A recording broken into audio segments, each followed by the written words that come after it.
जब भी हमारे सामने कोई स्पेस का नाम ले तो हम इसकी इमेजिनेशन के अंदर खो जाते हैं, क्योंकि ये वो पूरा सरार जहाँ है जिसके बारे में हम जितना भी चाहे जान लें उतना ही कम है। स्पेस पर बनाई गई मूवीज़ और कई साइंस कॉन्सेप्ट को ना समझने की बदौलत कई बार हमारे जहन के अंदर स्पेस के बारे में कई ऐसी मिसकॉन्सेप्शन या गलत फहमियाँ पैदा हो जाती हैं जो बज़ाहिर तो हमें ठीक लगती हैं, लेकिन उनकी कोई भी साइंटिफिक या लॉजिकल एक्सप्लेनेशन नहीं होती, यानी कि वो बिल्कुल ही गलत होती हैं।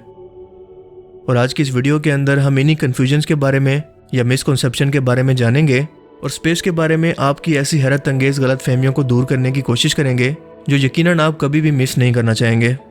तो इस तरह के फैक्ट्स को जानने के लिए इस वीडियो के साथ आखिर तक जुड़े रहिएगा। Number 1, sun is not yellow. दोस्तों, अगर आपसे पूछा जाए कि सूरज का कलर क्या है तो ऑब्वियसली आपका जवाब होगा कि येलो, क्योंकि ज़मीन से दिखने पर यह हमें इसी कलर में दिखाई देता है, right. But in real that's not the case, क्योंकि अगर आप ज़मीन से बाहर निकलकर स्पेस के अंदर ट्रैवल करें तो आपको हमारा सूरज एक्चुअल के अंदर वाइट कलर में दिखाई देगा। यस, आपने सही सुना। दरअसल ये हमारी ज़मीन का एटमॉस्फेयर है जो कि सूरज को येलो दिखाता है, क्योंकि हमारी ज़मीन के एटमॉस्फेयर के गिर्द मौजूद गैसेस लाइट को बेंड कर देती हैं। हम जानते हैं कि वाइट लाइट के अंदर 7 कलर्स होते हैं। ज़मीन के एनवायरनमेंट में मौजूद गैसेस शॉर्ट वेवलेंथ के कलर्स मसलन ब्लू, वायलेट और इंडिगो कलर को बहुत ज़्यादा बेंड करती हैं, जबकि रेड, येलो और ऑरेंज को बहुत कम। इसीलिए बेंड होने के बाद आसमान हमें ब्लू कलर का दिखाई देता है और ऑरेंज कलर ज़्यादा बेंड ना होने की वजह से सूरज हमें ज़मीन से येलो दिखाई देता है। इसलिए जब ये ऊंचाई पर जाने लगता है तो इसका कलर वक्त गुजरने के साथ मज़ीद येलो होने लगता है। लेकिन इसके साथ साथ अगर हमारी ज़मीन पर धुआं और पोल्यूशन मौजूद हो तो ये इफ़ेक्ट बढ़ने की वजह से ये सूरज को मज़ीद रेडिश बना देता है। लेकिन दिन के वक्त जब सूरज आसमान की ऊंचाई पर होता है तो लाइट के कम फैलने की वजह से ये ब्लूइश शेड के अंदर ज़मीन से हमें दिखाई देता है। लाइट की मुख्तलिफ वेवलेंथ के अंदर ली गई तस्वीरें कुछ इस तरह से दिखती हैं। आप सोच कर देखें कि अगर सूरज का कलर वाकई येलो होता तो बिल्कुल आपके येलो शेड्स की तरह या येलो सन ग्लासेस की तरह ज़मीन पर मौजूद हर चीज़ हमें येलो शेड के अंदर ही नज़र आती, फिर चाहे आसमान हो या ज़मीन पर मौजूद कोई भी चीज़। इवन के डिफरेंट प्लैनेट्स पर गैसेस के डिफरेंट पैटर्न की वजह से सूरज का कलर हर जगह डिफरेंट होता है। मिसाल के तौर पर हमारा ही सूरज मार्स से देखने पर टोटल ब्लू नज़र आता है। सो नेक्स्ट टाइम जब भी आपसे सूरज के कलर के बारे में कोई सवाल करे तो आप उसे लॉजिकली समझा सकते हैं कि हमारे सूरज का कलर येलो नहीं बल्कि वाइट है और आज तक हमें क्लासरूम के अंदर गलत पढ़ाया गया। Number 2, dark side of the moon. दोस्तों, चांद हमारी ज़मीन से तकरीबन 3,84,000 किलोमीटर की दूरी पर मौजूद है। हम इंसान ज़मीन से हमेशा इसकी एक जगह को ही देख पाते हैं, लेकिन इसका दूसरा हिस्सा जो कभी हम नहीं देख पाते इसे डार्क साइड या चांद की अंधेरी जगह कहते हैं।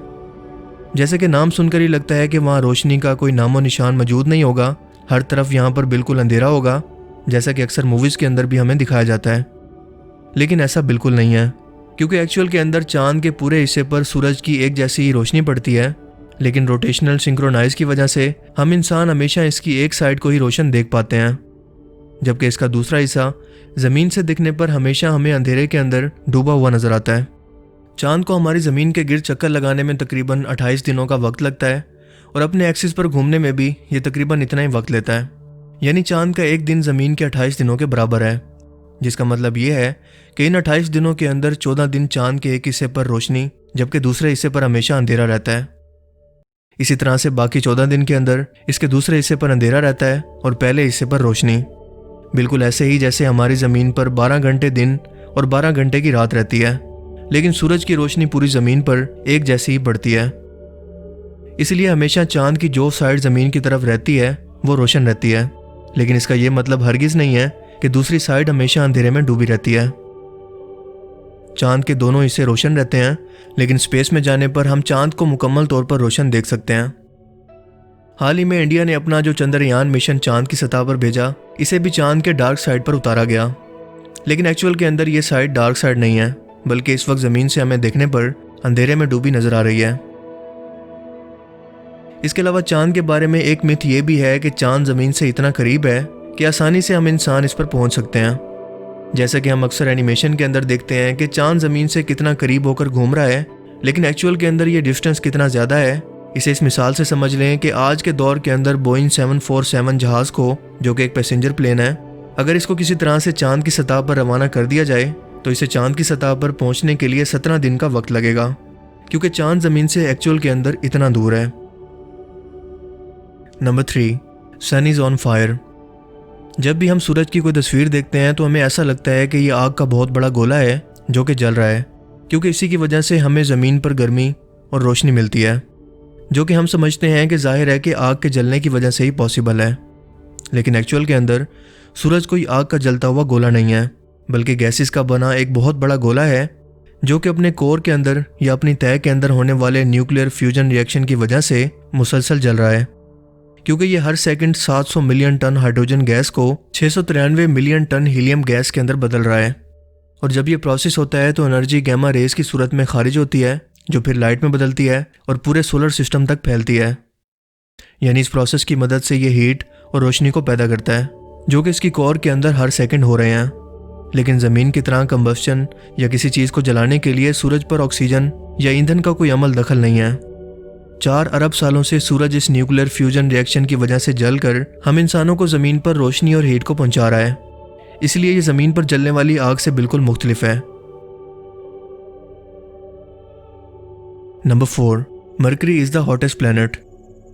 हमारे सोलर सिस्टम के बारे में हम जानते हैं कि सूरज के सबसे करीब मरकरी सियारा मौजूद है, सो लॉजिकली इसे सबसे ज़्यादा गर्म होना चाहिए। लेकिन दोस्तों, ऐसा नहीं है।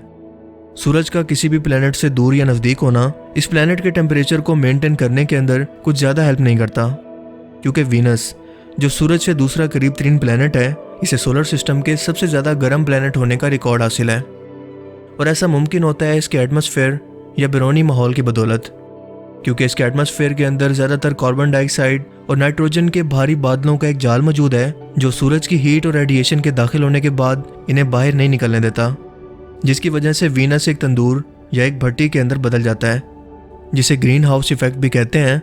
और इसीलिए दिन के अंदर इसका टेम्परेचर 462 डिग्री सेंटीग्रेड तक पहुंच जाता है, यानी कि एक जिंदा जहन्नुम।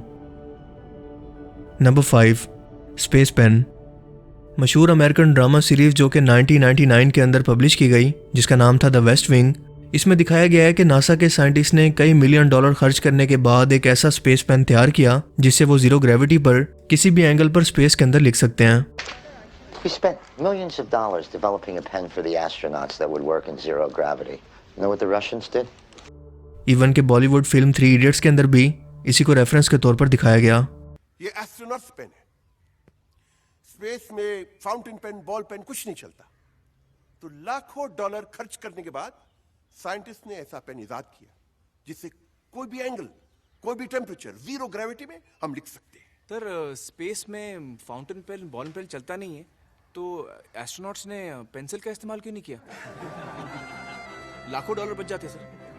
लेकिन एक्चुअल के अंदर ये कॉन्सेप्ट बिल्कुल गलत है, क्योंकि इस तरह का कोई भी पेन हिस्ट्री के अंदर इस मकसद के लिए तैयार नहीं किया गया। और नासा के पास इस दावे को साबित करने के लिए रसीदें आज भी मौजूद हैं। बेशक वो चांद पर ना गए हों, लेकिन फॉर्मेलिटीज़ के तौर पर उन्होंने रसीदें तैयार कर रखी हैं कि 1965 में अपने स्पेस मिशन के लिए उन्होंने मैकेनिकल पेंसिल्स का ऑर्डर किया, ना कि किसी स्पेस पेन का। लेकिन एक इंडिपेंडेंट कंपनी जिसका नाम था फिशर पेन, इसने खुद ज़ाती तौर पर $1 मिलियन खर्च करके ये स्पेस पेन इन्वेंट किया, जिसे नासा और सोवियत साइंटिस्ट ने स्पेस में तो नहीं लेकिन अपने घरों में ज़रूर इस्तेमाल किया। Number 6, travel between asteroid. Asteroid यानी प्लैनेट्स के बनने के बाद बच जाने वाले चट्टानी टुकड़े, जिन्हें अक्सर मूवी सीन के दौरान इस तरह दिखाया जाता है कि इनके दरमियान से कोई भी जहाज़ या किसी भी स्पेस शटल का गुजरना नामुमकिन सा लगता है, क्योंकि ये कभी भी इस खलाई जहाज़ से टकरा सकते हैं। ये ना सिर्फ तेज़ रफ्तार होते हैं बल्कि इकट्ठे सफ़र करते हैं। हमारे सोलर सिस्टम का एस्ट्रॉयड बेल्ट, जो कि हमारे सूरज से 200 से 300 मिलियन मील की दूरी पर मौजूद है, इसके बारे में ये कॉन्सेप्ट बिल्कुल गलत है, क्योंकि ये एस्ट्रॉयड बेल्ट मौजूद तो है लेकिन इतना करीब और इतना तेज़ नहीं कि इसके अंदर से कोई भी स्पेसक्राफ्ट गुजर ही ना सके। यह एस्ट्रॉयड बेल्ट अरबों चट्टानी टुकड़ों से मिलकर बना है, लेकिन इनके दरमियान इतना ज़्यादा फासला है कि अगर कोई स्पेसक्राफ्ट इनके अंदर से गुजर भी जाए तो इसके इन एस्ट्रॉयड के टुकड़ों से टकराने के चांसेस तकरीबन ना होने के बराबर हैं। ये एस्ट्रॉयड एक क्लस्टर या ग्रुप की सूरत में इकट्ठे मौजूद होते हैं और हर एक क्लस्टर दूसरे क्लस्टर से बहुत ज़्यादा दूरी पर मौजूद होता है। हर एक क्लस्टर में मौजूद एक एक एस्ट्रॉयड दूसरे एस्ट्रॉयड से 1 अरब क्यूबिक किलोमीटर की दूरी पर मौजूद रहते हैं, यानी कि बहुत बहुत ज़्यादा दूर। Number 7, light year measures time.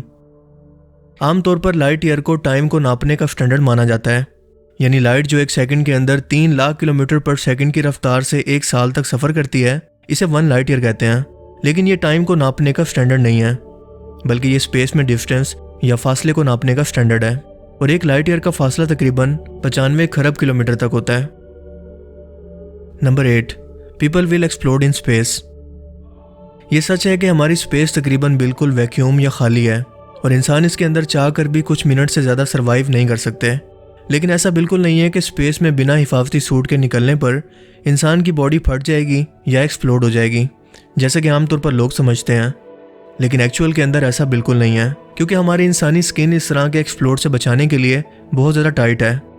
अगर स्पेस के अंदर कोई शख्स एक्सपोज हो भी गया तो उसकी मौत खून के बहाव के रुकने की वजह से होगी, क्योंकि आपके फेफड़ों के अंदर मौजूद गैस बबल्स बनाकर खून के बहाव को रोक देगी।